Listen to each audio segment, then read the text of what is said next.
tomei um tapa, quase me acertou aqui meio que na cara, no pescoço, né? Mas não é por isso, normal, da jogada. Eu voltei marcando ele, eu até brinco sempre, né? O pessoal fala que se fosse hoje com o teto retrátil, estaria chovendo, estaria fechado, não estaria... Apesar que eles molham o gramado, né? Mas eu falo que tava molhado aquele dia, eu acabei escorregando. Mas na verdade eu voltei, né? Na ânsia de tentar recuperar e tal, ele tava na minha frente. E eu escorreguei mesmo e caí. E aí eu acabei puxando ele com as mãos, né? Então assim, quando o cara fala do Kaká, muitos falam, pô, o Cossi deu uma porrada por trás, quebrou a perna, não. Tanto é que eu não tomei nem cartão amarelo. Mas foi um lance que eu puxei ele com a mão. Então muitos vêm falar pra mim, eu falo, cara, você já viu o lance? O cara fala, não. Eu falo, então você assiste. Pra depois, porque as pessoas, infelizmente, né, elas vão muito pelo que elas escutam e não vêm, né, não vão comprovar em ver o que aconteceu. E a mídia vai pro lado polêmico, né? Exatamente, foi o que eles queriam, daí ele chorou, até ele fala que o choro do Kaká não foi de dor, mas por ele não poder continuar dentro do campo ajudando a equipe de São Paulo.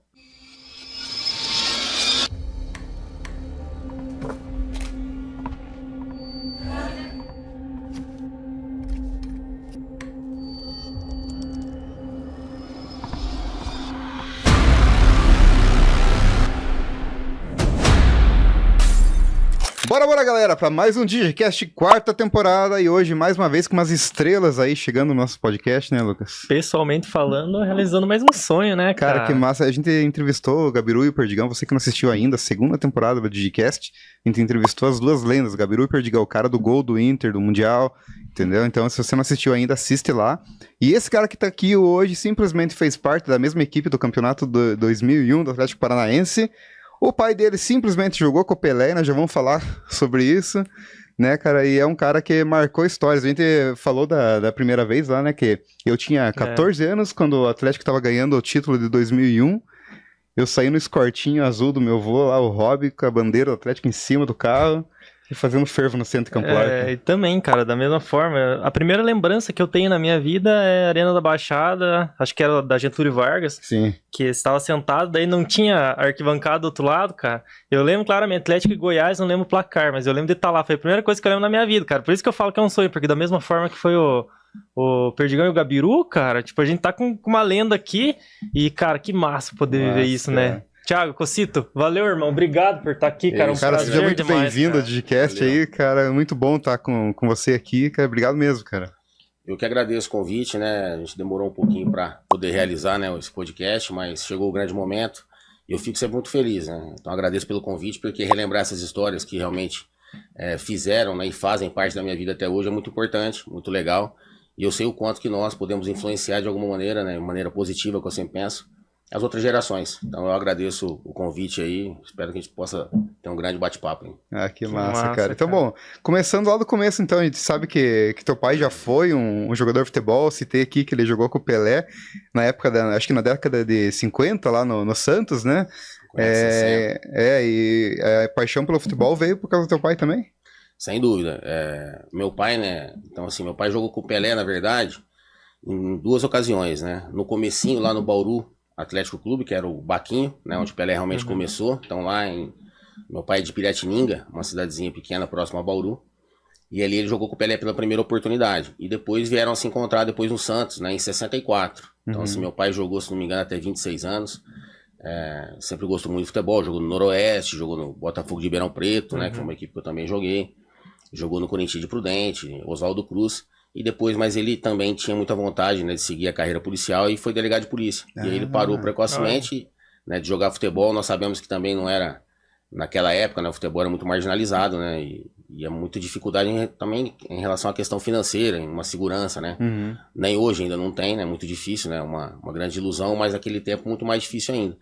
Então ele decidiu seguir a carreira policial e parou de jogar, mas teve esse privilégio, né, de ter jogado com o rei do futebol. Mas teu pai também é advogado, não é? Meu pai é delegado de polícia, depois ele se aposentou e daí ele teve, né, então assim, depois ele teve trabalhando no futebol em mais 3 mandatos como presidente do Batatais Futebol Clube. Ah, tá. Com 2 acessos, inclusive no segundo acesso, né, do Batatais, né, até falando um pouquinho, eu tive a oportunidade de ajudá-lo, de estar junto com ele naquele momento, e nós contratamos o Ricardo Pinto.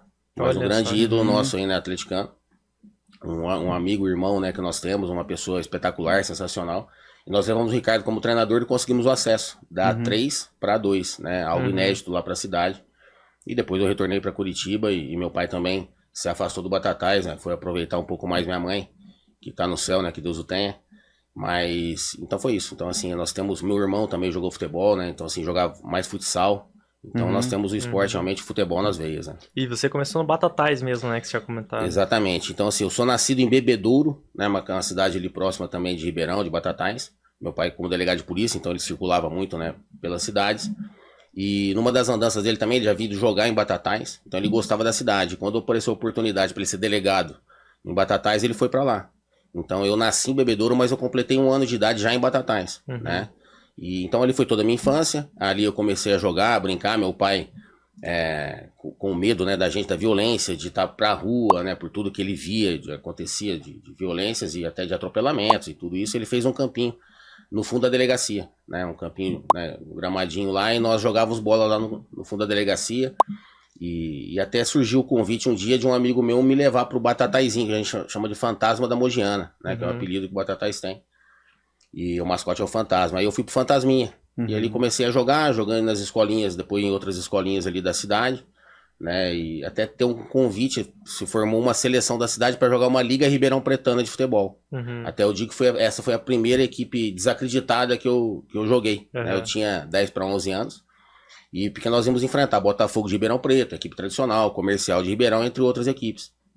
Enquanto ninguém acreditava, nós fomos os campeões, em cima do Botafogo. E aí surgiu o convite para que eu fosse Botafogo de Ribeirão Preto. Aí você fez a base no Botafogo e subiu pro profissional lá. E até algo bacana que eu conto, né? Até conto em outros bate-papos, em podcasts, que meu pai, quando eu recebi o convite, isso nós fomos campeões de 88. Aí o pessoal chamou para que a gente fosse em 89. Meu pai não deixou. Porque minha mãe é professora e, né, meu pai também muito preocupado em questão em relação aos estudos, que eu acho que é fundamental. Não deixou que eu fosse em 89. Outros amigos meus foram pro Botafogo. E aí mas eu fiquei insistindo, né? Ele falava pros meus amigos para que falasse pro pessoal do Botafogo não desistir, fosse lá, fala pros diretores ir lá em Batatais para não desistir, para pedir pro meu pai para que eu pudesse ir junto com eles, né? Quantos anos tinha na época? Eu tinha 11 para 12, né? Daí em 89 eu já fiz 12 anos, mas eu fui depois, meu pai deixou ir em 90. E até eu falo sempre que ele falou assim, ó, você vai, os diretores foram lá em Batatais, você vai, mas na primeira nota vermelha que você tirar, você tá fora, hein? Então, até eu brinco, né? Se eu não tirei nota vermelha, senão eu não estaria aqui agora falando assim. E aí eu peguei e fui pro Botafogo, daí eu fiquei de 90 a 98. Então, desde o Mirim, né, na época lá, passei por infantil, juvenil, júnior, até me profissionalizar e ser comprado depois, né, pelo Atlético Paranaense. Mas antes você vendia até cachorro-quente, né? Vendi misto quente, exatamente. Eu falo, o pessoal não acredita, mas tem muitos aí, né, que estão, graças a Deus, vivos ainda aí, podem comprovar essa história. O Botafogo era um momento difícil, né, ali, depois eu me profissionalizei lá, salários atrasados, a gente pegava só vale, né, de vez em quando. Eu não me lembro de ter, depois de eu ter sido profissional no Botafogo, de ter recebido um salário inteiro. Era vale, ficava picado, né, daquele jeito. E, pô, eu gostava, sempre gostei também de comer lanche, assim, né, e pizza e tal, mas mais lanche. E tinha um lanche muito gostoso lá do Japa, que era uma lanchonete lá em Ribeirão. Só que, pô, eu não tinha dinheiro pra ficar comprando lanche direto se eu não fizesse outra coisa, né, porque com os vales ali não dava. E eu já tinha, o que eu fiz? Eu investi, eu comprei um frigobar, ali eu coloquei os refrigerantes, então vendia refrigerante pros caras na hora do almoço, já começava a fazer minhas vendas, né, pagava lá na época 30 centavos, né, e vendia lá por 50 e pouco, já ganhava um dinheirinho. E comecei a comprar, daí comprei presunto, queijo, o pão Puma, né? Fazia as continhas lá quanto dava pra eu fazer de lanche, fiz a conta e vendia, era R$1,50 o misto quente. Então eu vendia misto quente pra rapaziada lá e depois eu pedia lá o churrasco bacon lá pro Japa, com maionese caseira e comida boa. Então assim, eu vendia, sempre buscando alguma alternativa pra poder ser independente, eu sempre quis isso, né? Anterior a isso, lá em Batatais, meu pai até gosta de falar, ele lembra sempre, nós montamos um barraquinho com meus amigos uma vez lá pra vender suco, vender limonada e laranjada, vender gelinho. Então, assim, eu sempre quis buscar, assim, independência, realmente não depender muito. Até nessa época do Botafogo, eu falei, era um tempo difícil, mas eu sou muito grato, cara, o Botafogo me ensinou muito, né, assim, momentos difíceis que realmente nos fazem a criar a tal resiliência, né, então, assim, foi muito bacana, um período de grande aprendizado. Eu falo que teve um momento no Botafogo que a gente brigava por tomate, né, assim, então, assim, quando tinha 2 ovos, e eu nunca liguei lá pro meu pai, quando ele perguntava, na verdade a gente ia no orelhão, né, e ligava lá 90, ligava a cobrar, sempre ele perguntava, meu pai e minha mãe, né, como é que tá, filho, tudo bem? Eu nunca reclamei, né, porque não adiantava de nada, né, passar preocupação pra eles, e eu sei que ali a 35 quilômetros dali do Botafogo, eu poderia ir lá em Batatais lá e comer, né, o bife lá, a carne que eu sei que em casa tinha, né, não faltava. mas eu queria viver como os outros viveram na concentração embaixo da arquibancada. Então, assim, eu nunca reclamei também para transferir essa preocupação para eles, né? Então, e foi assim, e tudo dá certo, na verdade, né, cara? Foi muito bacana esse momento. E daí você veio pro Atlético Paranaense, que ano que era mais ou menos? Foi em 98. 98, e de lá ficou um bom período ali, na verdade, é uma realização de um sonho teu, né? Que você gostaria de participar de um, sei lá, de um campeonato, ganhar um campeonato brasileiro e tudo mais ali. Ali no Botafogo, nós, devido à necessidade também do clube, né, nós subimos muito cedo pro profissional. Então, ali com 17 para 18 já estava subindo. A nossa equipe, para você ter ideia, que foi vice-campeã da série C do Brasileiro, nós subimos para a Série B em 96, né? Tinha o Lucas que foi vice-artilheiro com 17 anos, por exemplo. Então, assim, nós éramos muito novos, né, cara? 19, 20, 21 anos. A nossa média de idade era muito, muito baixa. E devido a essa necessidade, né, da gente jogar. E aí a gente sempre sonha, né, em jogar um brasileiro de primeira divisão. Enquanto você tá numa equipe assim, né, sempre, como eu sempre gosto de frisar, muito grato ao Botafogo, mas a gente quer, a ambição é algo que faz parte do ser humano, né, de galgar voos mais altos. E aí, o meu sonho era jogar um Brasileirão de primeira divisão. Daí, quando surgiu num momento até, assim, que eu não esperava, inusitado, porque eu tava com uma lesão de pubis, na verdade, lá no Botafogo, na época. E o pessoal foi pra ver o Lucas e o Gustavo, e eu tava lesionado. Algo bacana também que eu digo, né, que a gente tem que criar as oportunidades na vida, né. Então, assim, enquanto eu tava lá, como eu já falei, do lanche, eu tinha um videocassete, por exemplo, né? E aí eu comprei um outro videocassete. Porque daí eu que fazia gravava os meus lances. Então, Highlights. eu fazia meus highlights lá, que era naquelas fitonas lá, de fita cassete. Então eu punha os lances lá, naquela época tinha muito 3D, muita letra, depois nós vamos falar da letra. Que eu sei que o Perdigão comentou, né? Então foi isso. Aí, então eu fazia os meus lances. E eu deixava essa fita cassete com o supervisor. Eu falei, pô, quando aparecer alguém aí, mostra os meus lances. Eu já havia pego seleção brasileira, né? Fui convocado em 4 oportunidades, havia ido pra seleção sub-20, depois devido a lesões lá que eu tive, quebrei o pé 2 vezes, enfim, operei o joelho, muitas lesões antes dessa do pubis ainda. E aí eu deixei lá com o Rodrigues Galo, que era o supervisor dessa fita. E eles foram pra ver o Lucas e o Gustavo. E eu não tava jogando, obviamente, por causa dessa lesão no pubis, que nem sabia que era pubis, na verdade. Que era algo muito recente, né? Pensaram que era hérnia, que era várias outras coisas, né? Mas, e era o pubis, realmente. E eu tava parado, eles foram, daí, segundo eles chegaram e o Rodrigues Galo, o supervisor, deu essa fita cassete, falou, ó, dá uma olhada nessa fita aqui, que foi o pessoal, o Ron Figuer, nos compraram em parceria com o Atlético Paranaense. Olha essa fita do Cocito aqui, pô, já pegou seleção brasileira, o menino é bom jogador pra caramba, aproveita que ele tá machucado agora, até eu brinco, né, das outras oportunidades que eu encontrei ele deve ter falado assim, pô, leva esse bichado embora, né, na cabeça dele. Pô, já tinha quebrado o pé 2 vezes, operado o joelho já. Isso tudo com 19, 18, 19 anos, né, cara? E aí ele falou, pô, já leva esse bichado embora daqui. Aí fui comprado pelo Atlético assim, através de uma fita, né, que eles viram, lógico, das referências, das indicações, e assim eu vim pro Atlético. Então, assim, sou muito grato porque me abriu as portas pra me recuperar, na verdade. Mas diz uma coisa, que você cara, quando eu comecei a jogar campo, eu só fui recuando. Porque normalmente você começa numa ponta, no ataque, vem vindo pra trás, um meio, volante, lateral, zagueiro. Você já começou, cara, mais na marcação, começou mais no meio campo, ou de repente você começou no ataque e recuou um pouquinho? Como que foi essa transição? Eu sempre joguei realmente de volante, né, assim, até... Meu pai também foi volante, né, meio campo, só que nós jogávamos de uma forma diferente. Eu mesmo no Botafogo, eu chegava várias vezes à área, fazia ultrapassagem, chegava no fundo invariavelmente 3, 4 vezes, 5 vezes num jogo para fazer cruzamento. Era mais um segundo, então? Um segundo volante, chegava bastante também. E depois aqui no Atlético eu comecei a dar essa recuada, né? Na verdade foi quando na chegada do Mário Sérgio aí que me colocou mais fixo para não passar da linha da bola, devido à minha questão da liderança, né? Do posicionamento, de poder enxergar e todo jogo assim, poder comandar, né? Então essa era uma posição muito importante. E eu tinha essa responsabilidade tática, né? Que eu falo que não são todos realmente que cumprem isso. Sim. Então eu falo assim, e até essa responsabilidade, que eu falo que é um dos pilares ali do DNA de vencedor, que a gente pode falar depois um pouquinho, que é algo que a gente aplica na escola, que eu falo que todos esses valores e a responsabilidade é uma delas, que a gente transfere, né, de fora para dentro do campo, mesma coisa. Então assim como outros tantos valores.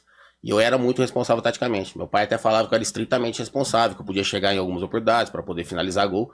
Até por isso que eu fiz poucos gols, né? Salvei muito mais gols do que fazer realmente, né? Mas então não era um pedido, por exemplo, do Mário Sérgio, você ficar ali resguardando a defesa, você ficava ali justamente para ter uma visão no campo e poder orientar o resto da equipe? Mas ali já foi mais o pedido dele. Quando ele chegou, ele falou, Cocito, eu sei que você joga, que você gosta. E daí ele até falou da letra aí, faz umas graças e tal. Que, na verdade não é graça, é recurso, né? Recurso. Até algo assim que eu até é bom frisar isso, porque eu vejo hoje em dia, né, muitos treinadores tolhindo muito a criatividade, né? E tirando esse repertório que o brasileiro tem, tá? Então, assim, sabendo usar, por exemplo, a letra, né, falando já dela aqui, né?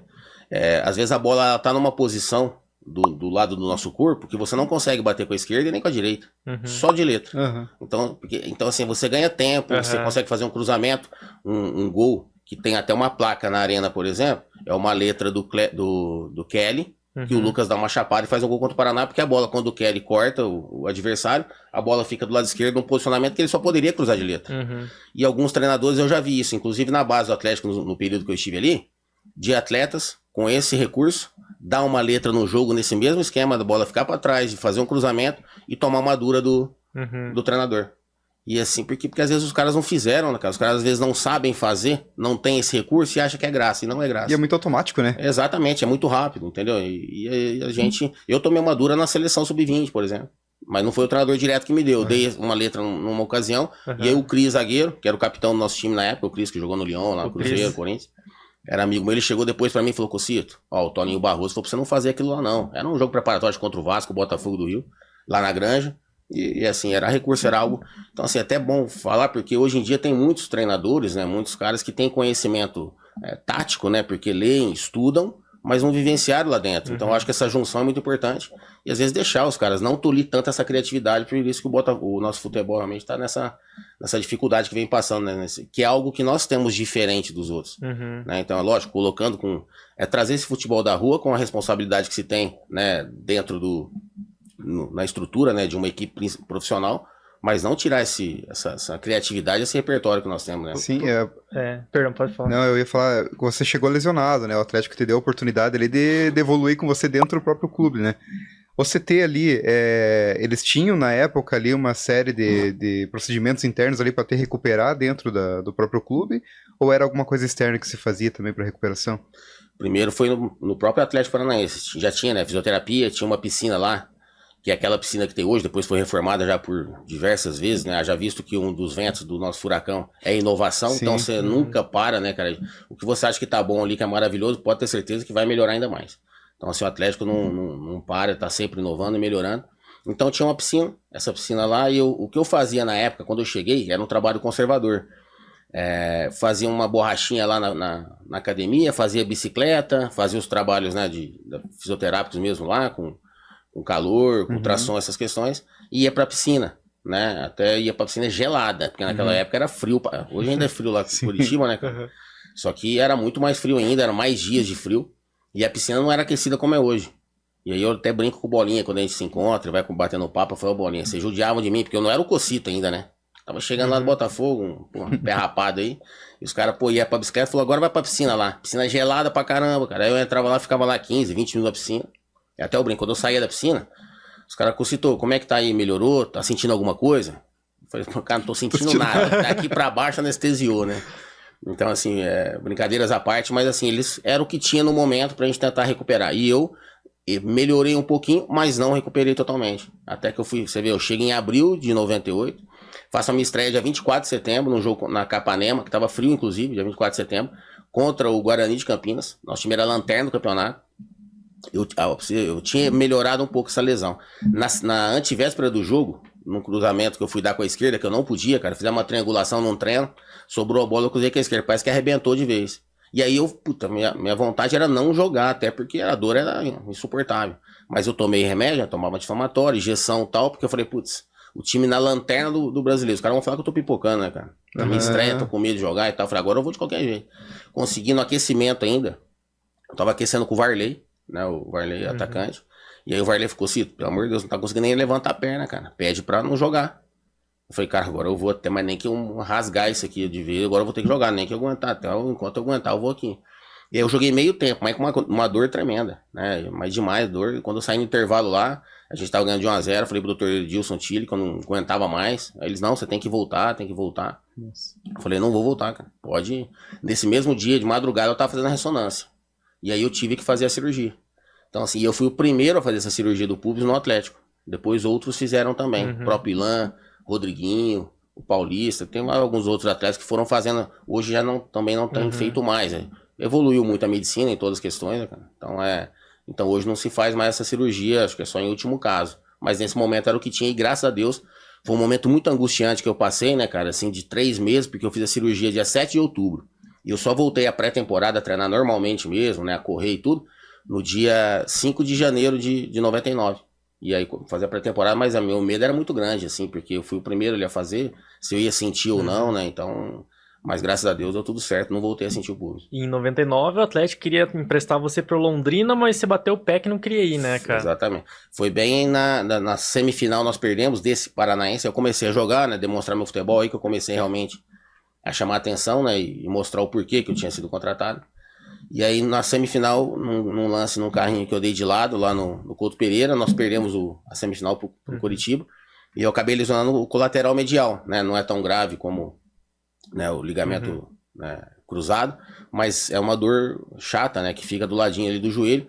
Nesse momento nós saímos fora, saiu o Antônio Clemente, chegou o Vadão como treinador.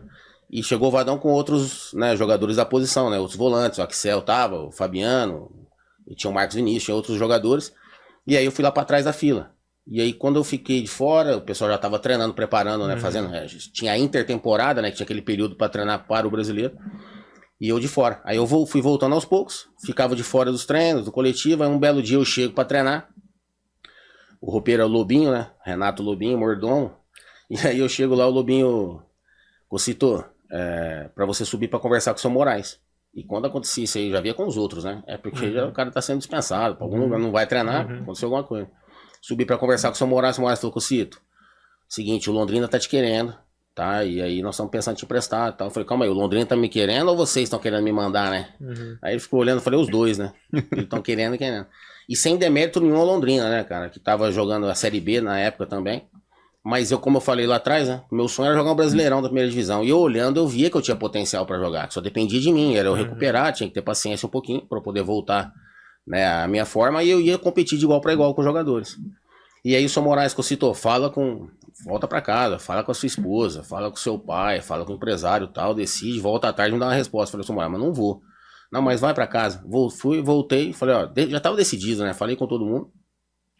A minha esposa, pô, o que você falar tá falado, né? Se tiver que ir pra onde você quiser aí eu vou e tal. Mas ela não entendia, né, cara? Quem sabia do assunto ali, meu pai, mesma forma. Então, assim, tá lá a 800 quilômetros aqui de Curitiba, né, cara? Não sabe quem que tá ali, quem tá jogando. Você tem? Eu falei, eu tenho condição. O seu Juan Figa também, o empresário, que era o Marcel, filho do seu Juan na época também, falou que eu ver. Você que decide, você que vai estar enxergando o cenário e você que tem que bancar aí o que você quer fazer. Aí eu voltei, já tava decidido, falei pro seu Moraes que eu não ia. Ele achou que eu não jogaria, falou, mas vai ser difícil jogar, você não vai ter espaço. Eu falei, beleza, aí é comigo, né? Eu falei, eu não vou pra lá. E aí eu fiquei, né? Que eu falo que é aí que eu criei as oportunidades e foquei no meu preparo realmente, porque a gente não sabe o dia que vai ser a oportunidade, né? O que cabe a mim é me preparar da melhor maneira possível, que é o que eu sempre fiz. E eu sempre, né, cito, então assim, quando eu não era convocado, aos sábados, por exemplo, que eu voltava, que tinha os jogos, né? Eu voltava pra casa. Eu falo pra minha esposa, ela falei que eu nunca almocei, né, no sábado. Eu chegava lá, ela perguntava se ia almoçar, foi 1, 2 vezes, ela sabia que eu não ia almoçar depois, porque eu ia treinar. Brincava com meu filho lá um pouco, tomava um cafezinho e tal, comia um pão lá com queijo e tal, esperava dar um tempinho e ia pra... Morava no Jardim das Américas, então aquelas subidas lá eu conheço todas. Que eu gostava de correr na subida mesmo, né, porque daí ficava mais fácil quando eu ficava no plano. Então treinava pra caramba, cara. E eu sabia que Deus estava vendo esse meu sacrifício, essa minha luta, né, cara, essa resiliência realmente. E eu sei que uma hora a oportunidade ia surgir. Então eu acredito muito eu tenho muita fé em Deus, acredito muito no merecimento. Né? Eu falo sempre que quem abdica mais, quem renuncia mais, merece mais. Isso em todos os segmentos da vida. E foi o que eu fiz. Então assim, eu abri a mão do conforto de estar embaixo da coberta com a minha esposa, no friozinho de Curitiba, né? Poder assistir um filme pra treinar, porque eu sei que uma hora a oportunidade ia chegar. E ela chegou quando eu menos esperava. Então nós não sabemos, né, se é no dia, se é no... E dali veio Paranaense, daí veio o Brasileiro 2001... né, cara? Então é uma história, né, cara? É uma história, né? Tipo, você ainda era pequenininha, né? Tinha 5 anos ali, mas é uma coisa que guardou na memória, né? Igual eu não sou muito antenado no futebol, né? Eu não confesso pra você que eu não sou muito de ficar ali analisando tudo. O Lucas é muito mais antenado que eu, ele acompanha tudo. Fala a escalação do Atlético de 2001 aí. 2001 era um 3-5-2, era Flávio, Rogério Correia, Nem Gustavo, Alessandro, Fabiano, Cocito... Kleberson, Gabiru, Kleber Pereira e Alex Mineiro. Você viu só, cara? É enciclopédia. Se eu falar pra ele assim, fala a escalação do Barcelona atual, né? Ele vai pensar um pouquinho, mas daqui a pouco ele fala, cara, sabe? Acompanha você. Mas é uma coisa que pro Atlético me guardou muito, porque eu era muito torcedor na época, eu tinha 14 anos, na Piá, né? E gostava muito, então guardou muito na memória, cara, muito massa, cara. Legal. E você que tá assistindo aí, tá vendo que eu tô bonito hoje aqui, ó. Tô com Red Nose, uma camiseta muito massa aqui, que acabei de pegar lá na loja Riveste. O Lucas tá com qual marca hoje, Lucas? Eu tô de Burg, salmãozinho bonitinho. Mais um patrocinador, Cocitão, nosso aqui do podcast, a loja de Riveste. Então, a partir do terceiro, quarto episódio, né, a gente já tava vestido aqui com o patrocínio deles. Então, uma loja muito grande aqui de Campo Largo, que tem vários setores, tem cama, mesa e banho, tem moda masculina, moda feminina, moda infantil, moda praia, moda fitness, moda plus size, sapatos também, móveis. Então, tudo que você precisa pra tua casa ou pra você ficar bonitinho, tem lá, né, cara? A gente agradece bastante a parceria com a Alexandra, que acreditou no projeto na nossa quarta temporada aí, tá patrocinando a gente aí, fornecendo todos os vestimentos aí pros nossos episódios. Tá muito bacana, então segue lá Riveste Campo Largo, tá? E vai lá procurar tua roupa, né? Você que precisa de uma moda masculina, feminina, infantil, principalmente, a loja mais conceituada da cidade. Segue Riveste. Lojas Riveste. Tem desconto? Tem desconto, 10% para quem chegar a partir do Digicast aí, é bem frisado. Tem 10% de desconto lá se você chegar dizendo que veio do Digicast Podcast, galera. Cocitão, falando um pouquinho então, 2001, cara, acho que foi um ano meio conturbado, onde passaram alguns treinadores, passaram alguns jogadores também. A gente até conversou com o Perdigão e com o Gabiru, eles comentaram que a virada de chave foi o Geninho, né, cara? Não só taticamente, mas com gestão de elenco, né? Como que você vê essa mudança? Porque, porra, cara, no fim do campeonato encaixou de um jeito, cara, que massacrou todo mundo. O que foi essa virada de chave pra chegar nesse ponto? Era a melhor campanha, melhor tudo, né? Na verdade, então, nós começamos bem, depois começamos a ter uma queda, né? E aí teve a saída do Mário Sérgio, né? Com aquela grande frase que ele falou, né? Que deixou a gente aí com as calças na mão. Né, o Atlético acabou com a noite acabou com o Atlético. Lhes confesso que o Atlético não acabou com a noite, mas diminuiu, né? Pelo menos teve um pouco mais de responsabilidade, né? Na verdade, que eu falo que tem tempo pra tudo, dá pra se fazer tudo, né? De acordo com o momento. Só que era um momento difícil, que tem momentos que você, dependendo da fase, né? Se você tá tomando água, os caras falam que é vodka, né? Às vezes você tá tomando uísque, o cara fala que é guaraná, dependendo se o momento é bom, o cara não vai. Então, assim, era um momento que a gente tinha que colocar realmente o pé no freio e realmente focar, né, no que nós estávamos propostos a fazer mesmo, que é jogar futebol, né, cara, e defender as cores, né, do nosso Furacão. E aí quando chega o Geninho, ele algo que fortaleceu muito também, ele até cita em algumas entrevistas dele, que já havia uma lista de dispensa, né, e aí o Geninho não, ele falou, segurou isso aí, então ele deu a oportunidade para que todo mundo que ali estivesse permanecesse, desde que cumprissem as regras, né, de que seguissem as regras. O Geninho sempre foi um cara muito aglutinador. Então, assim, algo que a gente sempre fala, todas as terças-feiras, por exemplo, ganhando ou perdendo, nós já sabíamos que teria churrasco. Então, quando tinha semana cheia, né? Que daria tempo.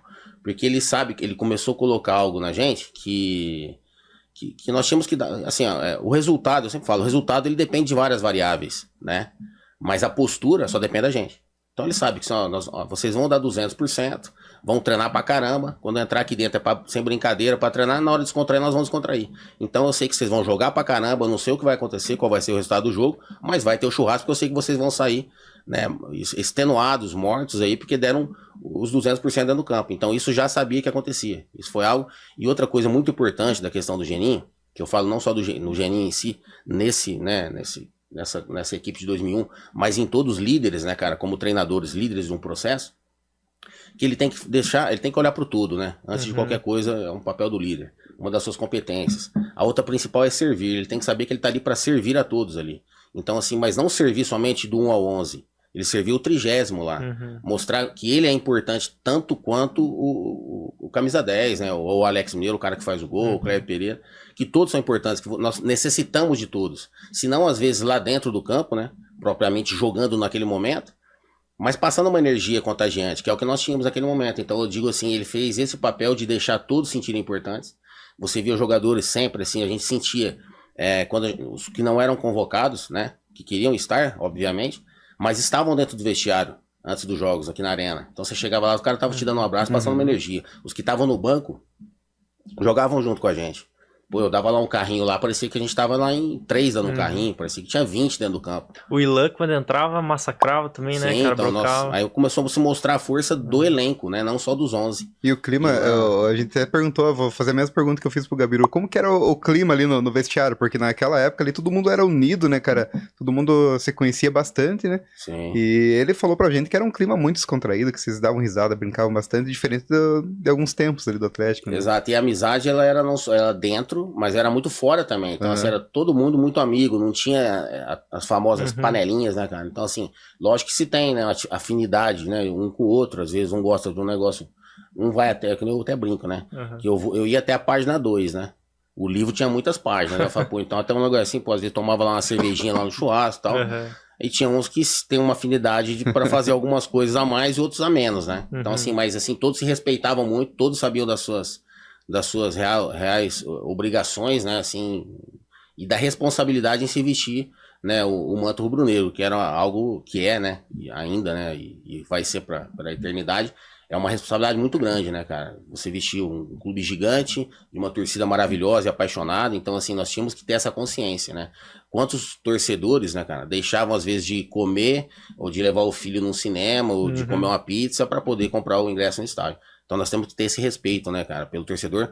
Eu falo sempre de empatia, de se colocar no lugar do outro, né? Se fôssemos nós lá, como é que a gente conseguiria... E hoje nós estamos, eu tô desse lado, né? Então eu tô ali na torcida, eu viajei lá 30 horas para ir pro Uruguai para ver afinal lá o nosso time na Sul-Americana. Então, assim, como é que eu quero que os caras joguem? Como é que eu quero que eles disputem? Eu não quero que eles se poupem, não quero que... Até tem uma frase que Deus me iluminou num dia, numa preleção que eu tava dando pra equipe sub-18, a gente ia lá no Atlético, né, nas categorias de base, a gente ia jogar num torneio contra o Independente Del Valle. E me veio na cabeça dessa forma de falar, que é do jeito que eu acho que tem que ser. Que eu falei assim, nós não queremos uma equipe pra levantar a torcida, porque a gente sempre fala, né, vamos, temos que levantar a torcida, temos que levantar a torcida. Eu falei, nós queremos uma equipe que não deixa a torcida sentar. Então essa torcida é aquela que tá a todo momento, né, disputando, competindo, sem bola, buscando a bola, querendo a bola e com a bola vertical, jogar com coragem, com confiança. É essa equipe, sabe aquele levanta e senta? Não, é toda hora, não dá tempo pra você sentar que vai de novo. Perdeu, compete pós-perda, né? Que hoje em dia eles falam, que vai mudando os termos, né? Mas vai pra cima, é desse jeito que nós queremos. E eu falei nessa época, é desse jeito que nós jogávamos. Sim. É desse jeito que a gente falava no vestiário. E eu lembro, cara, uma época do Atlético, na arena antiga ainda, cara, o clube que vinha aqui, que aguentava ali uns 15, 20 primeiros minutos do jogo, tinha chance, né, cara? O Atlético tinha esses... Né, não que não tenha, mas era muito mais aguerrido uma época, né, cara? E até falando 2001, cara, fora você, acredito que eu nem... Quem que era as lideranças dentro do campo daquele time, cara? Quem que colocava o pau na mesa e falava, pesada, vamos jogar? Então, eu até falo assim, eu falo assim que o capitão, ele necessariamente tem que ser o líder. Né? Mas para ser líder independe de você colocar uma faixa no braço ou não. Então, assim, naquele time, isso que também fez uma grande diferença, de terem líderes positivos. Né? E assim, além do Nen, que era o capitão, o próprio Flávio goleiro, o próprio Alessandro, cada um com as suas particularidades, com o seu jeito, né, de ser, com a sua liderança, mas tinha o Rogério Correia, né, tinha eu no meio, tinha às vezes o Souza, que às vezes não estava jogando, mas era um líder também, às vezes foi titular por diversas oportunidades, né? E jogava, e tinha outro. Então, assim, quando você tem muitos jogadores com esse perfil, né, não tô falando que fica mais fácil, mas fica menos difícil, né, porque você consegue incutir tudo que o treinador tá pedindo ali dentro do campo, porque ele não consegue estar ali, e também não consegue estar em todos os momentos, o dia todo. Então, às vezes, tinha situações que eu não estava, digo, fora do campo, mas que às vezes o Nen estava e falava, rapaziada, tá na hora de ir embora. Acho que vocês entenderam o que eu quero falar, né, ó, amanhã nós temos que ir, o Rogério ou algum outro, entendeu? Esses líderes positivos fazem a diferença dentro de uma equipe coletiva. Legal. E a gente, se procurar na internet ali, Cocito, beleza, aparece teu pai e você já nas primeiras páginas. O Kaká também, fica da porrada que você deu nele, né? Aliás, quero que você se defenda dessa, cara. A gente já vai falar sobre isso. Vamos falar primeiro do tal do gol do videogame, porque você procura ali, cara, e a primeira coisa que aparece do YouTube é o tal do gol do videogame, né, cara contra a coxa, isso, né, que você meteu uma paulada lá do meio de campo e fez aquele golaço, né? Você tá treinando isso, parece, né? Eu falo que aquela bola foi conduzida por mãos divinas, né, então... cara? E, como eu te falei já anteriormente, acredito muito no merecimento e em energia positiva. Ali foi naquela seletiva, né, pra Libertadores 99.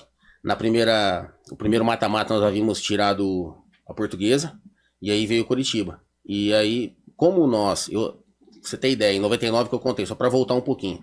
Eu acabei virando titular, né? Depois que eu falei que eu ia pro Londrina e tal, joguei lá contra o Juventude, primeiro jogo com o Vadão, e virei titular da equipe.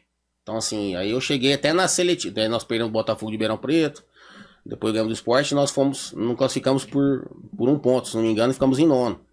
E aí fomos pra essa seletiva da Libertadores. Eu joguei o primeiro titular ainda contra a Portuguesa, mas nós perdemos lá no Canindé. E aí tínhamos que reverter aqui o placar. E aí ele tinha que tirar um volante. Tava eu, o Axel, jogando com o Fabiano. Aí ele tirou eu, mas tudo bem. Fiquei no banco contra o Curitiba. Mas eu falo que o banco, meu pai sempre me falou isso, né, cara? Quando, num momento lá atrás, lá no juvenil do Botafogo, eu fui reclamar pra ele uma vez, né? E ele já me deu uma dura, né? Diferente de outros pais que passam a mão na cabeça. E dizendo que a importância do banco de reserva, né? Você tá ali, primeiro que os caras confiam em você, né? Então, se o treinador confia, os companheiros. Então, assim, se você entrar, você tem que estar numa energia legal, numa vibe boa, pra entrar, ser pelo menos igual aos que lá estão, ou melhorar, né, cara? Então, assim, a ideia é sempre essa. E você tem que estar conectado legal ali no dia do jogo. E eu tava, mesmo estando no banco, lógico que a gente quer jogar, mas tem que respeitar a hierarquia, respeitar os companheiros, respeitar o treinador. Mas eu tava ali. E no dia anterior a esse jogo, tava brincando no videogame com o Lucas. Eu já sabia que eu ia ficar no banco. E eu tava jogando videogame. Eu sou ruim pra caramba. Play 1 ainda, eu acho. Play 1, tudo em pixel ainda. Daí eu tava tomando lá uns 6, 7, 8, sei lá quanto tava pro Lucas. E aí eu e o Lucas no videogame, eu acertei uma cacetada de fora da área dessa aí. Aí eu falei, Lucas, vou fazer um desse amanhã. E acho que ele pensou, pô, você nem tá no banco, nem vai jogar, né? Aí beleza, fiquei no banco.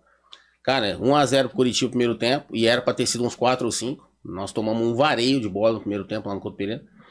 E aí o Leonardo, zagueiro, acabou machucando. Sentiu ali o tornozelo e saiu. O Vadão tirou ele, recuou o Fabiano pra zaga e eu entrei.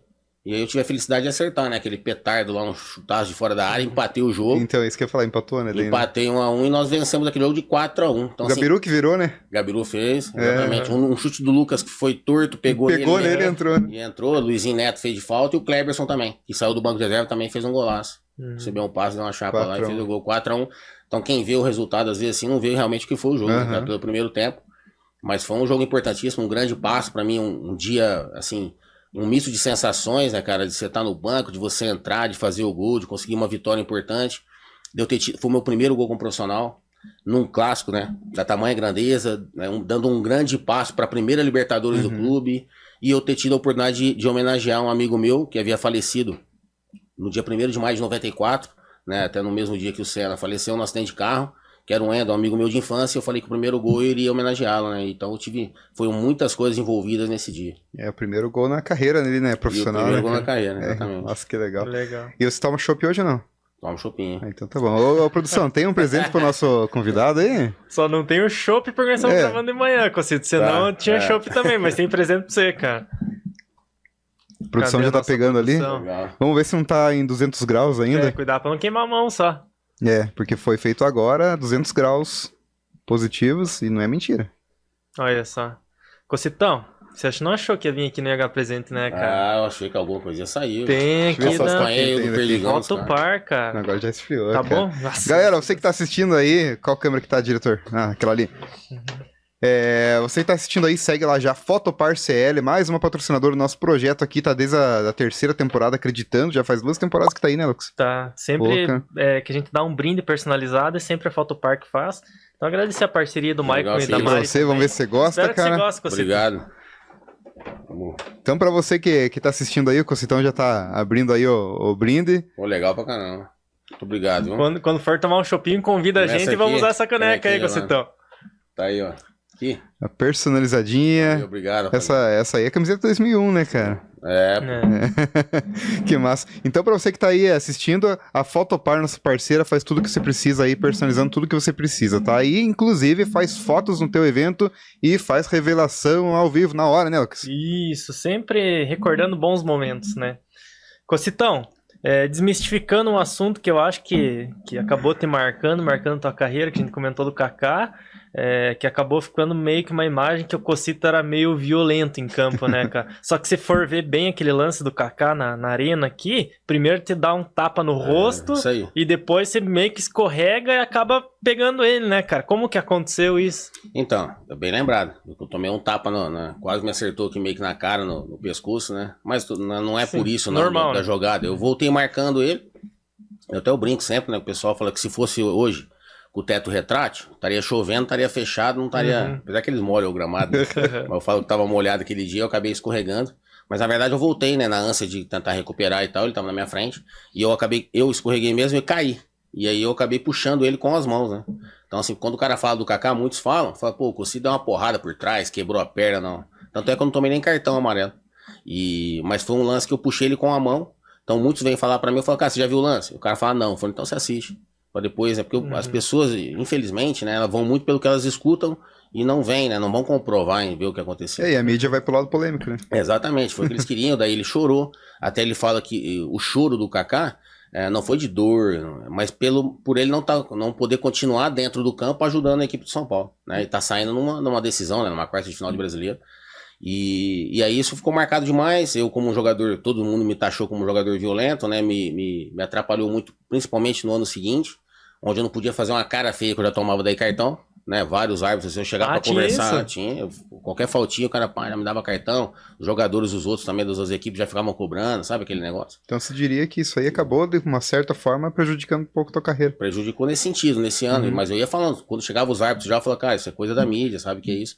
E pra você ver o que aconteceu depois, né? Eu nas equipes que eu joguei depois, posteriores, em algumas equipes, quando eu chegava e dava uma letra, por exemplo, né, que eu falei, acabou, ou dava uma cavadinha, ou às vezes uma caneta, ou dava um 3 dedos, ou dava um lançamento e tal, eu jogava, né, cara, achava passes, eu não era não tô falando que eu sou um Ronaldinho Gaúcho, pelo amor de Deus, mas eu também não era esse tosco que todo mundo me taxou, né, esse cara que não sabe jogar aqui. Sempre tive bom controle de bola, sempre tive bom passe, né, assim, né, modéstia à parte.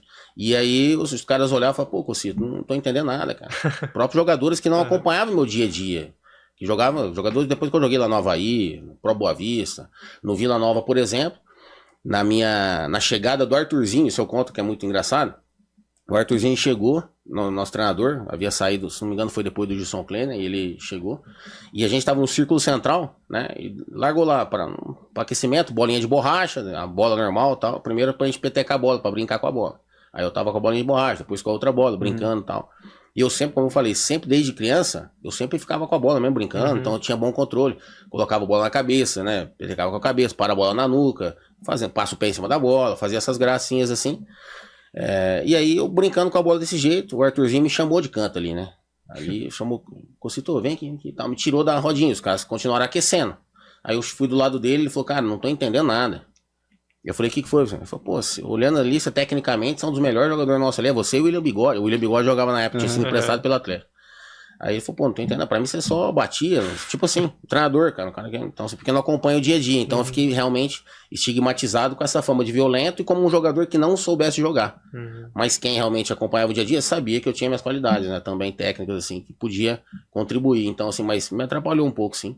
Mas eu jamais deixei também de ser viril, de defender as cores das camisas que eu vesti, né, com muita força, muita garra, e às vezes se tivesse que fazer falta, eu jamais deixei de fazer uma falta quando eu precisei fazer a falta.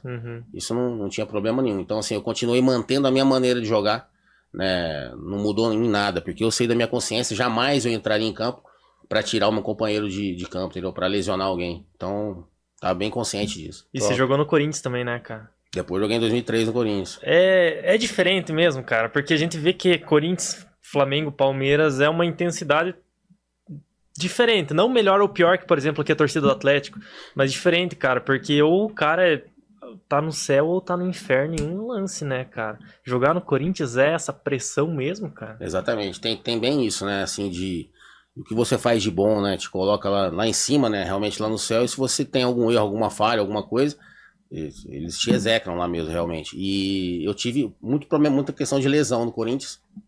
Eu chego até, faço uma estreia muito boa contra o Flamengo, sou um dos melhores em campo. Segundo jogo meu contra o River Plate, pela Libertadores, lá no Monumental de Nunes, que a gente vinha ganhando aquele jogo ali de 1-0 até 35, 36 do segundo tempo. Um jogo, eu até salvo um gol em cima da linha, ainda tava 1-0 pra gente, de bicicleta, assim. E depois o Kleber acaba sendo expulso. O zagueiro? O Kleber é lateral esquerdo, num lance com o Kudê, né, que é treinador. Lúcio Gonzalez jogava nesse time, D'Alessandro, Cavenaghi, era um time massa, mas nós estávamos super controlado o jogo. Daí o Kleber lateral esquerdo foi expulso, deu um soco no Kudê, e aí a gente acabou tomando 2 gols muito rápido, né. Na volta desse jogo, a gente vai direto pra Fortaleza pra jogar o Brasileirão contra o Fortaleza e eu torço o tornozelo ali, primeira lesão minha. Depois eu tive uma lesão muscular, a primeira grave que eu tive, que foi uma lesão na posterior. e depois no dia do meu aniversário eu volto também de novo, quebro o pé. Ixi, Daí o quinto metatarso, pé direito. Então assim, foram momentos muito difíceis assim que eu passei no Corinthians. Os jogos que eu joguei consegui corresponder legal. Até eu tenho dos poucos jogos, se não me engano foram 14 jogos que eu joguei no Corinthians, somente, né, devido a todas essas lesões. E teve momentos ali também de briga minha com a imprensa, que a gente tá falando assim, não é briga com a imprensa, é deles falarem coisas que estão erradas e eu vou discutir. Então eu fiquei um período, até não dei entrevista, sabe, essas coisas assim, que eu não tinha assessor de imprensa, sempre fui meio turrão aí em relação a isso aí, que com certeza na época se tivesse alguém para poder estar aconselhando nesse sentido, né, não tomaria proporções assim tão grandes, né, negativas. Mas foi um período de muito aprendizado também, que nem você falou, tudo, quando você faz algo legal, pô, você vai lá, tá quase na seleção, né, e faz algo ruim, você tá quase na série D lá já, os caras já te colocam no patamar lá embaixo. Mas foi um momento bacana, de grande aprendizado, foi um sonho realizado, porque, diga-se de passagem, a família toda, né, meu pai e os 10 irmãos, né, meu avô, eram todos corintianos, né, na minha estreia até meu pai não foi meu irmão e meu cunhado lá pra assistir, porque... meu pai falou que se ele fosse, ele ia dar um troço lá no coração dele, lá não aguentou, só mandou uma carta pra mim lá, que eu dei um guardado lá, né, dando boa sorte, foi ainda contra o Flamengo, né, mas foi bacana. Que legal, cara. E agora vamos atualizar um pouquinho o teu repertório, a gente vê que você tem um carinho muito grande aí pelo Atlético Paranaense, né, cara, que time que te destacou realmente no mercado, inclusive eu parabenizar aí a nova diretoria, que tá unindo, né, o Atlético de volta, o torcedor, né, cara, Tá, mudando a camiseta, inclusive estão pintando né, o anel ali do Atlético Paranaense ali com as senhas do Furacão, né, uma homenagem boa. Inclusive você tá na lista dos homenageados do site do Atlético lá, né? Legal. Você viu a caricatura do Cocitão lá, a gente já identificou. Então parabéns pra nova direção do Atlético aí que tá trazendo muitos... eu acho, cara, posso estar errado, mas eu acho que teve um grande período onde o Atlético acabou distanciando um pouquinho da torcida, né, cara? Lembra que eu comentei ali que tinha uma época, sei lá, até 2004, 2005, cara, que era um time bom pra caramba, que, cara, era 4, 5 caveiras na arena e 20, 30 mil pessoas o tempo inteiro gritando e cantando, né? Eu não sei se foi depois da reforma pra Copa, algumas atitudes administrativas, mas, cara, hoje a gente sente que é uma relação diferente clube-torcida, né, cara? Hoje parece que é um pouquinho mais fria, né? E tanto é que uma coisa que me marcou muito também, cara, foi o Léo Moura uma vez falando bem a mim, cara, o estádio mais difícil que tinha pra jogar no Brasil era a Arena da Baixada, pela proximidade da torcida e pela intensidade também, né, cara? Acho que acabou afastando um pouquinho, mas, né? Acho que agora vai voltar. Agora acho que tá voltando, porque realmente a diretoria viu, né, que precisava. Sim. Inclusive deixar a arena mais vermelha, né? Também. Que a torcida pedia muito isso, né? Tem uma entrevista, inclusive, do próprio Amoroso, que eu até tenho impressa essa entrevista aí. De vez em quando eu bato uma foto e posto lá e coloco. Ele falando, que na Libertadores a gente fala que eles fugiram, né? 2005? Sim. Não vou nem falar o que eu falo antes, mas fugiram do Caldeirão. E... que nós sabíamos que não sei se nós seríamos campeões, mas seria algo diferente, seria um jogo diferente jogar na arena, porque nós sabíamos, eles todos reconhecem, né? E nós também reconhecemos a força da torcida, né? Da nossa equipe na arena, por conta da torcida, dessa sinergia realmente, né? O torcedor sempre fez muita diferença, cara. Teve algum jogo até pra falar do torcedor, dessa proximidade que tinha e do quanto que influencia. O jogo contra o Guarani, que eu falo de 2001, que foi um jogo importantíssimo, a gente com 2 a menos. A gente com 2 a menos conseguiu ganhar o jogo, na verdade, um gol do Rogério Corrêa no finalzinho. Você pega aquele jogo nosso contra o Santos na Libertadores de 2005, então assim, a gente com 1 a menos desde o primeiro tempo, né, com a expulsão do Alan Bahia, e cara, se não tem ali, lógico que todo mundo tem essa motivação intrínseca e tal, mas assim, com o torcedor ali, cara, gritando e vibrando, o negócio é diferente, entendeu? Arrepia realmente. Então nós sabemos a diferença que a torcida faz, né, quando tá próxima, quando tá motivada realmente, assim, naquele espírito contagiante, é maravilhoso. Em 17 para 21 você ficou na base, né, ali, e foi uma das, sei lá, talvez uma das melhores coisas que você fez ali foi com relação ao Renan Lodge, né, que você conseguiu destacar ele pro mercado, né? Cara, o Renan Lodge tem um diferencial também, né, cara, que hoje tá voando, né? Sim. Ali eu tenho, bom, primeiro assim que foi um prazer enorme, uma alegria muito grande quando eu fui convidado, né, pelo Petralha, para retornar ao clube. Eu voltei num projeto chamado Rubro Negro é Quem Tem Raça, né? E aí era pra gente poder, para que eu pudesse, né, tentar colocar, né, estimular os meninos e mostrar o que é realmente vestir a camisa do Atlético. Então assim, foi uma realização muito grande, porque eu sei que eu poderia passar não só o que é vestir a camisa do Atlético propriamente, né, assim, em relação à performance, à raça, né, que na verdade nada mais é do que a superação dos nossos limites, né, cara, todo mundo é possível, né, ter raça, né, se superar, basta querer. Mas eu queria passar também muito o que eu vivi fora do campo. Então são essas coisas, algumas historinhas aqui que eu contei, por exemplo, né, cara, de estar em banco de reserva, de você, de entender essas coisas e passar valores. Eu acho que o que falta realmente são treinamentos de valores, né, até fazendo um gancho agora, com essa declaração do Cuca, agora depois, né, do jogo que foi contra o Paraná, se não me engano, né, foi contra o Londrina, o Maringá, o 6, Londrina. Londrina aqui na Arena. Contra o Londrina, na verdade, que ele deu a declaração, falando em questão educacional, de que faltam, né, gente, porque assim, os jogadores, infelizmente, pelo paternalismo que se tem, às vezes muito pela imprensa, pelos empresários, até pelos próprios familiares, que ficam até refém dos meninos, que se tornam, às vezes, né, arrimo de família, e eles perdem um pouco essa questão, né, dessa questão paternal, realmente, de colocar valores, de poder se impor. E eles começam a se achar acima do bem e do mal, né? Então, assim, eu sei que sempre isso acontecia e hoje acontece muito mais, né? Até pelas mídias sociais, pelas redes sociais, essa exposição muito grande. E eles acham realmente que podem tudo. Não tô generalizando, mas a grande maioria, né? Então, assim, eu vejo muitos clubes falarem dessa preocupação na educação, na preocupação na formação do cidadão, do ser humano, mas faltam pessoas dentro dos clubes para fazer isso. Pessoas que têm esse sentimento genuíno de fazer isso. E eu tenho isso, né? Tinha lá dentro do clube, fazia isso. E como eu faço fora também, hoje nas escolinhas, né? E aonde eu tô cercado, se tem alguma criança, se tem alguém que eu posso influenciar de maneira positiva, passando valores, é o que eu faço.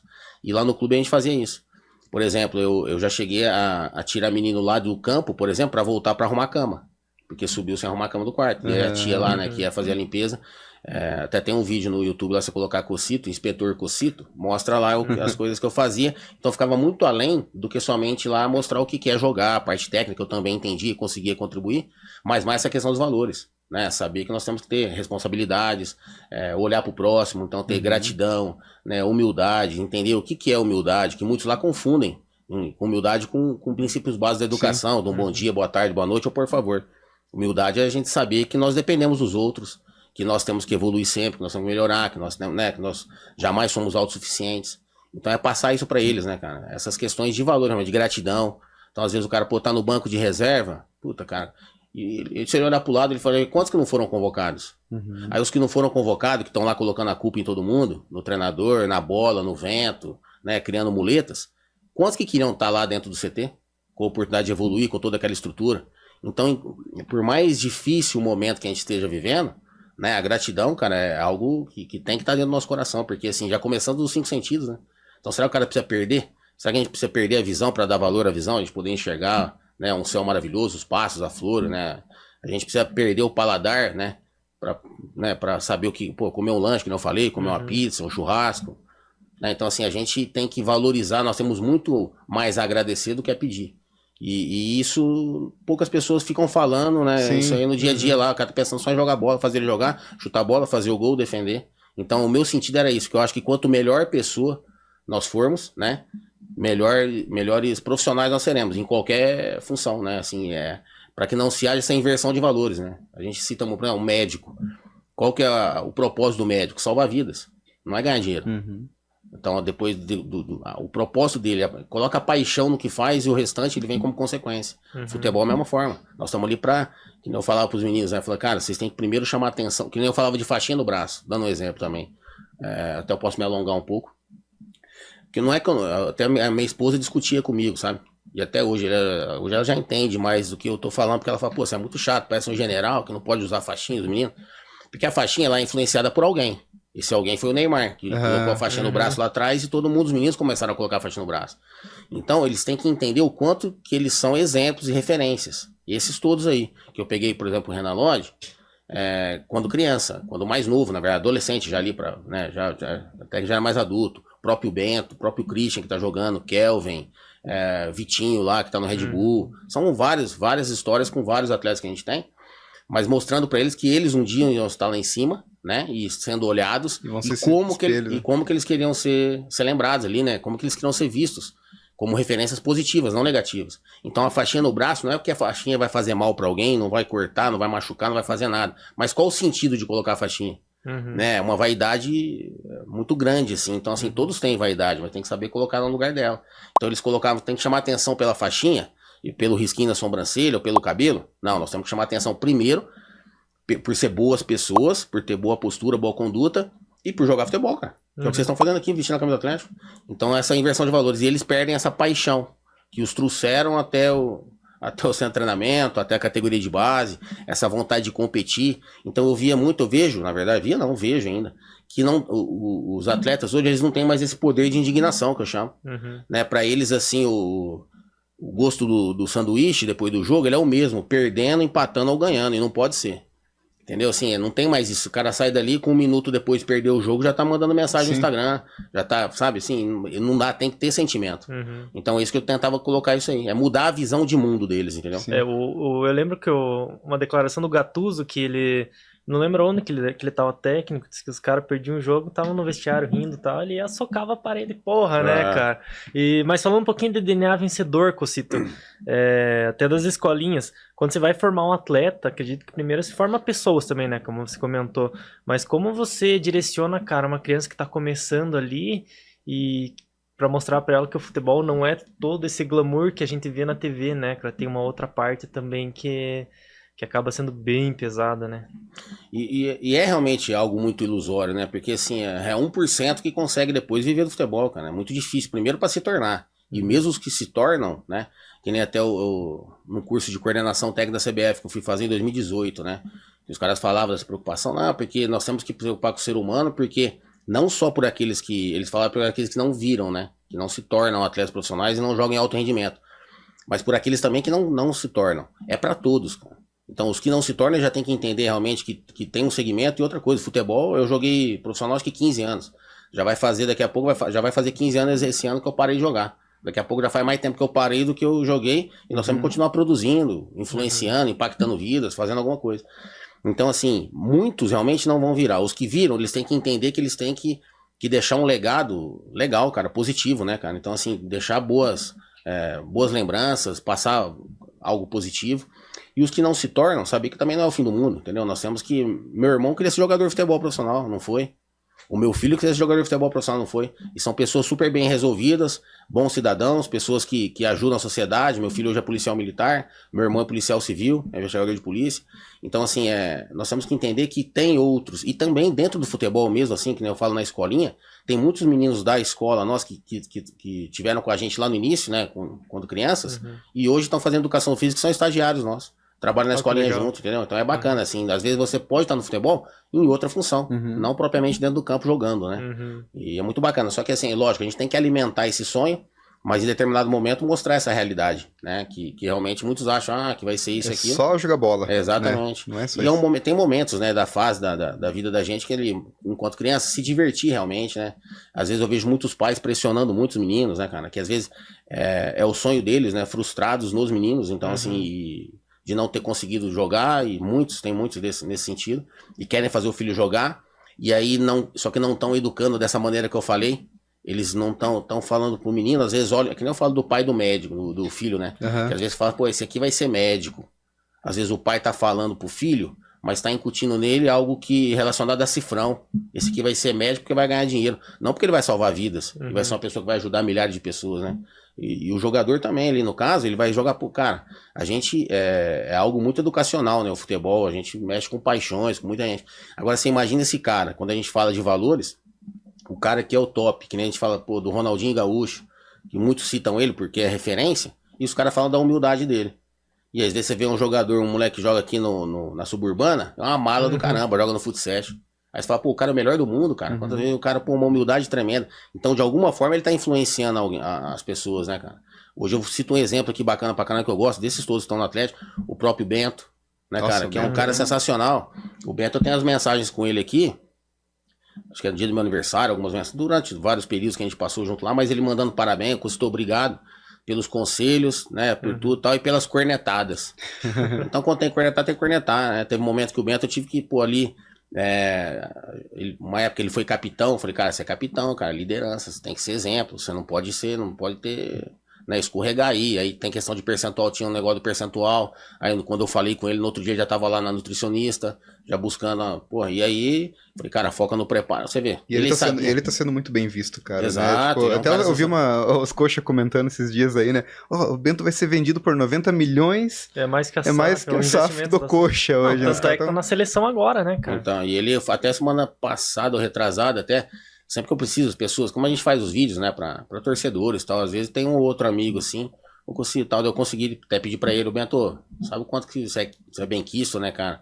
Faz um vídeo, tá, beleza, Costão, eu vou fazer. Daí ele faz o vídeo, manda pra mandar pro menino que é aniversário. Mandar, então, assim, sempre muito receptivo, cara. Você falou do Renan Lodge, por exemplo, tem um caso com o Renan Lodge, que ele tinha descido do profissional, né? Então, assim, ele já tinha batido no profissional, voltou pro sub-20. Foi quando eu cheguei no clube. E aí o Thiago Nunes era o treinador do sub-20, na época. E aí, pô, o Renan daquele jeito, meia boca, né, assim, cara, jogava, tal, qualidade tem, muita. Mas vários jogos ali ele tava sendo substituído, saía porque tava com cãibra, porque tava cansado. Falei, pô, mas 19, 20 anos, cara, não pode cansar, cara, desse jeito, né? Assim, muitos jogos, né, seguidos. O Thiago Nunes já tava pé da vida com ele, né, cara? Daí eu chamei ele pra conversar lá. Falei, cara, isso, o cara tem que virar homem, cara. Pô, não pode desse jeito aí, cara. Você dá alguma coisa. Falei, outra coisa, não existiu até hoje ainda uma pílula pra você chegar no dia do jogo e tomar essa pílula e ficar bem fisicamente e ter a chamada intensidade que todo mundo quer, né, cara? Quer disputa, participação, que todo treinador quer, todo clube quer que seu jogador, né, que dispute a cada lance, que eu falei anteriormente. E não existe ainda. Se você não fizer no dia a dia, não tem milagre. Se chegar no dia do jogo, não vai conseguir fazer, né? E às vezes a gente não faz isso no dia a dia por determinadas situações, por algumas circunstâncias. Às vezes por estar dormindo muito tarde, né? Então tem a renúncia ali que eu falo, né? Abrir mão, de prazeres momentâneos em busca de algo maior, né, cara? Então, pô, amanhã eu treino é cedo, eu tenho que dormir mais cedo.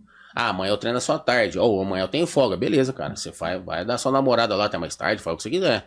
Então, o meu papo era muito reto em relação a isso. Falei, velho, não dá pra você fazer isso aqui, não preciso nem abrir tanto que eu falei. Tem que fazer assim, assim, assado, beleza. Foi melhorando comportamento, postura, dia a dia. E aí até teve um jogo, ele cita, até tem um vídeo. Quando eu tava no clube, eu fiz alguns encontros com os ídolos. Eu criei um roteiro para que eles pudessem falar. Fiz com o próprio Fernandinho, com o Renan, com o Kleberson, com o Lucas, com o Otávio, sabe? Para que eles falassem algo que os meninos têm que escutar, né? E são os jogadores que estavam, né? Estão atualmente, então assim, tem uma força maior ainda. E aí ele cita, né, nesse vídeo, né? Que ele fala, teve o jogo que eu tava lá, eu tava jogando no Maracanã, jogando, né, em outros estádios, aí eu desci pro Sub-20. E aí eu fui jogar lá em Andraus. É legal essa história, porque eu tava lá realmente, ali num cercadinho ali. E tinha chovido, tava um lamaçal do caramba lá na pedreira, né? A lama ali do lado na lateral. E o Renan tem um lance que eu falei, quero ver hoje, viu, cara? Jogar lá no Maracanã, beleza, daquele jeito, instigando e tal. Agora o que eu quero ver, tem que ser homem, pá, macho, tal, beleza. Aí ele foi num lance assim, ele volta correndo, que perdeu uma bola, alguém perdeu, e dá um carrinho no cara assim, espirrou a bola na grade. E veio até barro, assim, até perto de mim, assim, agora. Daí ele levantou e falou, me apontou pra mim. É pra você, Cocido. Agora sim, cara. Agora é dos nossos. Então, assim, são várias histórias, né, cara? O próprio Raça, né, Christian, tem situação que o Christian, um momento muito ali em banco, tava no banco de reserva, já no profissional. Um dia eu contei algumas histórias pra ele. Falei, Christian, mandei mensagem um dia, depois no dia encontrei ele lá. Mesmo eu não tendo ascensão, sou profissional, mas são meninos que passaram comigo. Então, assim, eu queria contribuir de alguma forma e falar o que eles têm que escutar, tá? Não é o que eles querem ouvir. Porque dos outros, eles ficam ali, quando tá do lado de fora, você é preterido, tá cheio de nego te puxando pra baixo. Que eu falei, arrumando desculpa em todo mundo. Esse treinador não gosta da gente, não sei o que. Se você se deixar contaminar por isso, você está ferrado. E aí eu chamei ele lá, falei, cuidado com as más companhias aí, quem tá do lado de fora também contigo. Cara, foca no teu, você tem que focar no que você tem que fazer, cara. O que cabe é você. E se você vai jogar aqui no Atlético, você vai jogar no Barcelona depois, não sei onde você vai jogar. Mas você tem que focar no teu preparo. Faz o que cabe a você fazer, isso. Falei, eu não cheguei no Atlético aqui levantando troféu. Aí eu contei um pouco da história, porque o cara chega no CT, tem foto minha com o troféu, tem isso e aquilo. Por isso que eu falo, às vezes, até negócio de campeão e vencedor. Por isso que eu não faço, às vezes tem muitos vencedores que não foram campeões. E muitos campeões que não são vencedores, que vão no embalo das equipes, de outras coisas, e acabam sendo campeões ali por tabela, na verdade. Mas o cara vencedor só depende dele, cara. É o cara que busca a excelência todos os dias, que é um dos pilares, é um dos geradores também dos comportamentos do DNA de vencedor que a gente aplica lá, é buscar ser melhor a cada dia, em todos os segmentos. Então, assim, isso só depende da gente, isso não depende do outro. Depende do treinador. São 3 escolas que você aplica esse mesmo DNA? Isso a gente aplica, eu tenho que disseminar pros pros professores, né, cara? Eles compram a ideia, não adianta nada eu acreditar nisso e eles não. Então, assim, o coordenador, partindo já do Doca, que é o coordenador, ele acredita muito nisso, desde quando nós conversamos, estruturamos isso, que é algo que eu aplicava como DNA CAP.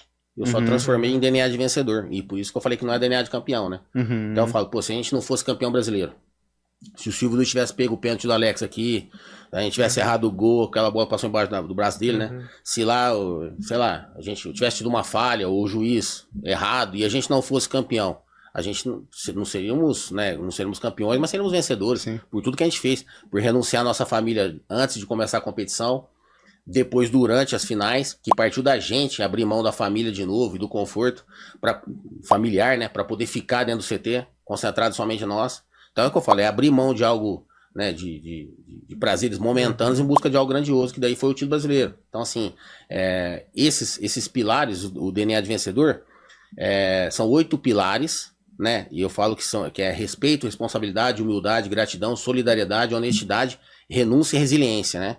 E eu falo que tem 4 eixos geradores desses comportamentos, que é atitude, paixão, excelência e propósito. Né? Então, assim, não adianta a gente falar tudo isso aqui se não tiver atitude e não colocar em prática, né? E ter congruência. Paixão, como eu já falei anteriormente, né? Ter paixão realmente no que faz. Excelência, buscar evoluir, né? A cada dia, né? Melhorar em todos esses... Porque ninguém tá falando que é perfeito nesses pilares, não. Porque todo mundo escorrega, né, cara? Perfeito é só Deus. Mas a gente saber e ter consciência que nós temos que melhorar. Ah, errei? Mas, pô, tem que melhorar. Tem que melhorar, tem que melhorar. Tem que buscar excelência. E o propósito que eu falo que se nós não tivermos um norte porque nós estamos aqui, de nada adianta a gente estar nessa vida. Né? Nós estamos aqui para comer, crescer, ficar velho. E aí, o que nós deixamos? E o propósito, o legado, na verdade, né? Tá intimamente ligado ao nosso propósito. Eu falo que a gente tem que ter um propósito, primeiro, seguido aos preceitos de Deus, né, cara? Primeiro em servir, em ajudar o próximo, né? E eu só falo que nós só deixaremos um legado duradouro se nós investirmos em Deus, que é através disso, né, cara? E das pessoas. Então, para mim, é essa filosofia de vida que eu tenho, que eu tento passar para todos, porque nós falamos agora há pouco, não vão se tornar jogadores, mas cidadãos todos podem ser. Jogadores é impossível que todos se tornem, né, cara? Oxalá, se conseguisse lá 5% da escolinha hoje, por exemplo, que nós temos quase 700 alunos, né? Nós temos aqui as franquias em Curitiba, né, ali no Bará, no Poltava, que é o futsal, e ali no Portão, né, que é na Arena dos Campeões. Nós criamos um projetinho também, chamado de Base CRS, que é aqueles jogadores que têm um potencial técnico melhor, que já vislumbram, né, com uma categoria de base, então ali são os treinamentos todos os dias, né, um projeto diferente. E eu montei uma franquia também lá em Batatais, onde inclusive tem 2 jogadores monitorados lá de Batatais pro Atlético Paranaense. Então, assim, a ideia é transformar vidas, na verdade, oportunizar os meninos, alimentações. Você vê de Batatais, porque os caras acham que seria impossível, né, o cara sair lá de 800 quilômetros de distância para vir no Atlético Paranaense, que é um time que todos querem estar, né, uma categoria de base fantástica, estrutura fenomenal. E tem já 2 meninos que estão monitorados. Já consegui trazer 8 para fazer a avaliação. Assim, pelo menos. Então, a ideia é essa, é tentar ajudar de alguma forma. Então, assim, eu tô em pleno movimento, não paro um minuto. A ideia também é abrir outras franquias, oportunizar em outras, né? Tô até tentando ver lá, às vezes até em Foz do Iguaçu ali, tô vendo com o pessoal também para colocar lá, né? Utilizar meu nome, oportunizar para os meninos lá. E tudo isso é para levar também a marca do Atlético, oportunizar as crianças, os meninos, né? Alimentações. É legal que você fala o nosso furacão, né? Então isso aí já diz tudo, né? Não é deles, é nosso, né? E você faz parte disso. Sangue rubro-negro, não tem jeito. Foram 10 anos, né, do 100 do Atlético agora, né, que nós estamos chegando. 10 anos eu tava junto ali. Então, desses 100, né? Pude contribuir de alguma forma na história do clube. E dos meus 46, né? Embora não pareça, porque eu agora tô sem o cavanhaque, né, que ficou branco, né? Que você falou da caricatura, a caricatura então, tá com aquele cavanhaque também, né? Porque era a tua marca desde. Mas agora eu tirei porque tava ficando branco. E então, assim, dos meus 46 anos de vida, pô, 10 são dedicados ao clube, que dentro, legal, né? Mais propriamente ligado, mas outros tantos agora como torcedor, né? Que eu já disse. Que legal, cara. E você que tá assistindo aí, tá vendo essa estrutura, né, pessoal? Então é DigiCast Produções, nossa produtora, você pode vir aqui gravar o teu próprio podcast. Microfone Shure, como a gente sempre fala, a melhor qualidade de áudio que você possa ter, você vai ter aqui, né, Lucas? E muito mais, né, cara? Tem, cara. A gente busca, Cocita, você tá vendo aqui o cenário? Excelência. Curtiu, cara? Excelência. Porque, assim, o que a gente busca muito é deixar a essência do cliente, né? Só pra não ser mais um... o cara sentou aqui e gravou, vem o próximo, senta e grava, vem o próximo, senta e grava. A gente personaliza com a essência do cliente, né, cara? E é importante se diferenciar, né? Personaliza tudo, cara. Aqui tem basicamente 35 combinações de cenário que dá pra fazer. São mais de 18 canais de podcast que são gravados aqui, além do nosso. e câmeras Sony, né? Dá para trazer tudo para decorar o projeto aqui, a parte de estrutura, acústica, tudo mais, iluminação é 100%. Então, para você que quer produzir o teu canal de podcast, vídeo aula, curso, treinamento, documentário, Reels para rede social, vem aqui no Digicast Produções e faça o teu projeto alavancar nas mídias digitais. E falando em mídia digital, né, Lucas? Tem um pós muito importante, se mexe com mídia também, né, Cocito? Você sabe o quanto é importante estar bem posicionado, né, cara? Então a galera vem aqui, grava, e também é importante ter um pós, né, uma produção estratégica em marketing para, cara, realmente fazer o projeto bombar, né? A internet hoje ela é muito dinâmica, o digital é muito disputado. Então, quem se destaca realmente é quem faz diferente, né? É isso que a gente busca aqui na agência, É né? isso aí. Então, para você que não segue ainda, segue lá, Agência DigiWin, assessoria completa em marketing digital, landing page, site institucional, catálogo online, loja virtual, identidade visual completa também e tráfego pago. Somos especialistas nisso e você pode alavancar suas mídias também. E nos podcasts aqui a gente chegou a 48 milhões de views só orgânico nas redes sociais em 2023. Então o teu número pode estar englobado nessa estatística aí também. Se você precisa de uma estratégia boa, uma assessoria completa, chama de Juin aí, né? Mas de nada adianta chamar de Juin se você não tiver uma marca protegida também, né, Lucas? Exatamente. Você vai fazer um projeto que vai bombar na mídia, vai ter muita visualização, muito conteúdo de qualidade, muito engajamento, de repente chega uma notificaçãozinha, ó, para de usar minha marca aí, né, meu irmão? Isso aí, se você não tem a marca protegida, a Digicast está protegida aqui em ambiente nacional pelo NPI, a partir da Grube Marcas e Patentes, nossa patrocinadora oficial também, tá aqui, ó, nosso certificado de marca aqui atrás de mim, que vocês podem ir lá e consultar. O Odilon, ele faz tudo muito claro, tudo muito limpo, e não tem nada de cláusula obscura em contrato, tudo certinho, tranquilo, não tem nenhuma cobrança absurda, e você consegue proteger tua marca por 10 anos. Então a gente sempre fala, né, Lucas, que não adianta nada você ter a marca ali por 7, 8 anos, de repente aparece alguém e rouba tua marca e registra antes de você, pronto, perdeu uma... Cara, é o maior patrimônio que você tem a tua marca, então invista na proteção dela, que você não vai se arrepender. Com certeza, chama o Odilon, chama a Grube Marcas e Patentes e faça teu projeto alavancar. É segurança jurídica, né, cara? Segurança jurídica, cara. Segurança jurídica. Cocito, então pra finalizar, cara, agora é uma coisa muito importante pra mim.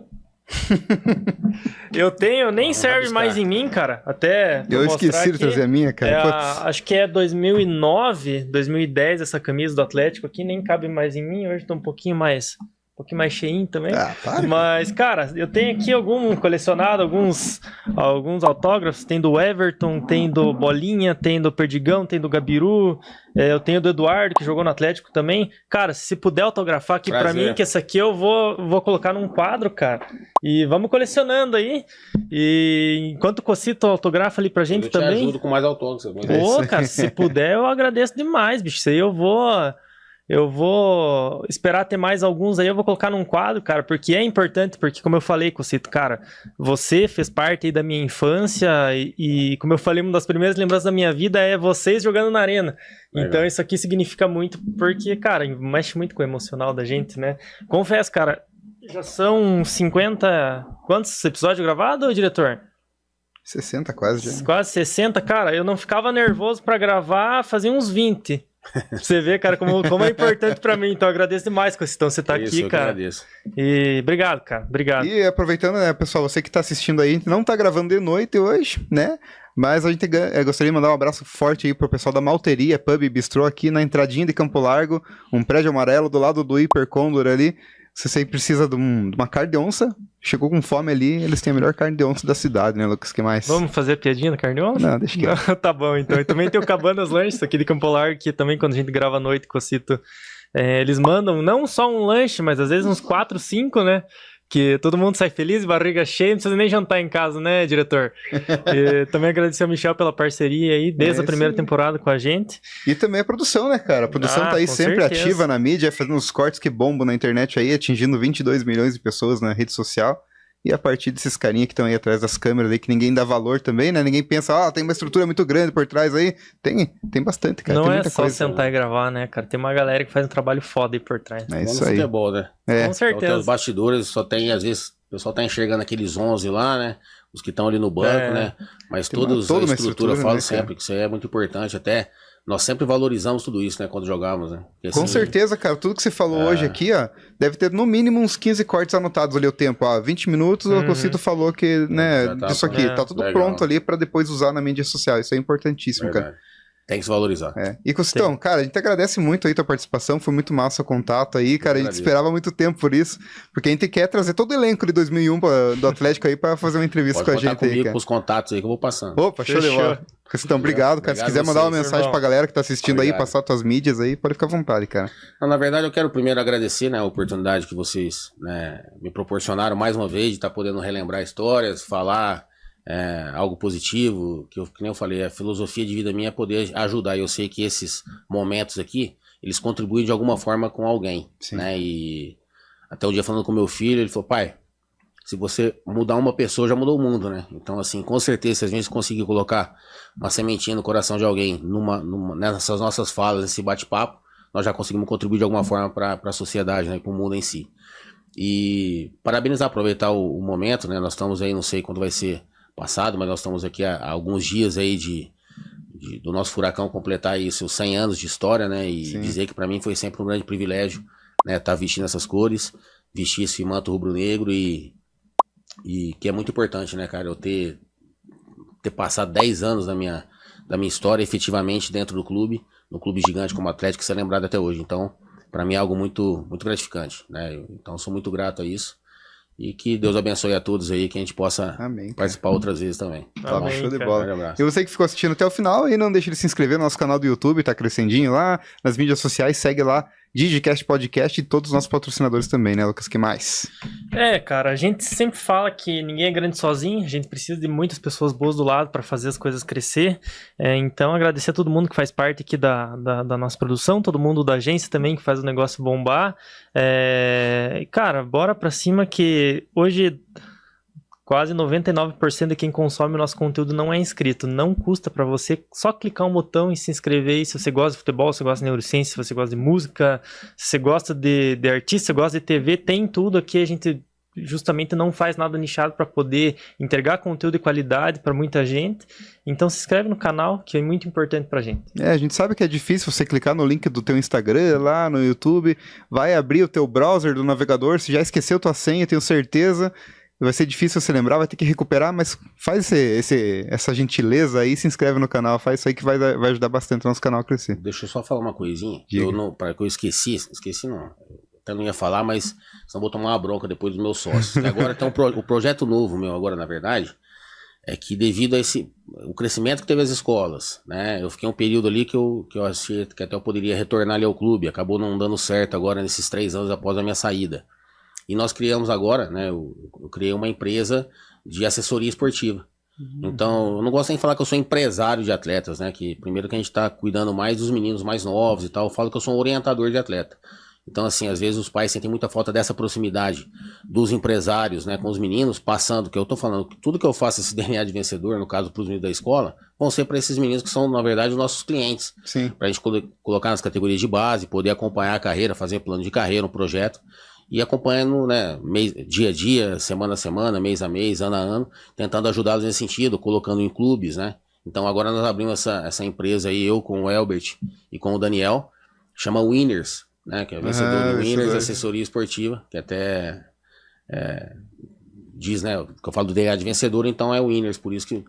Então a gente se uniu, porque a minha empresa DigiWin é dígito digital, win do vencedor, deu tudo certo. É isso aí. Então agora estamos nesse projeto aí para poder colocar os meninos e poder auxiliar de alguma forma. Então aproveite já, deixa o arroba, deixa o contato aí para quem quiser conhecer mais, né, cara? O da Winners é arroba Winners _, assessoria, né, que tá no Instagram ali. Nós abrimos agora, até tem o pessoal, até agradecer aqui ao William, do K10, né, K10 assessoria também, esportiva e marketing esportivo, que é o nosso amigo que tá cuidando para nós aí das mídias digitais. Eu sou muito, não sei realmente lidar muito com isso aí, né, como vocês aí tem esse know-how, e ele tem bastante, então espero que a gente possa dar tudo certo aí, tá bom? Top, cara. Show, cara. Obrigado mais uma vez, Cacetão. Valeu.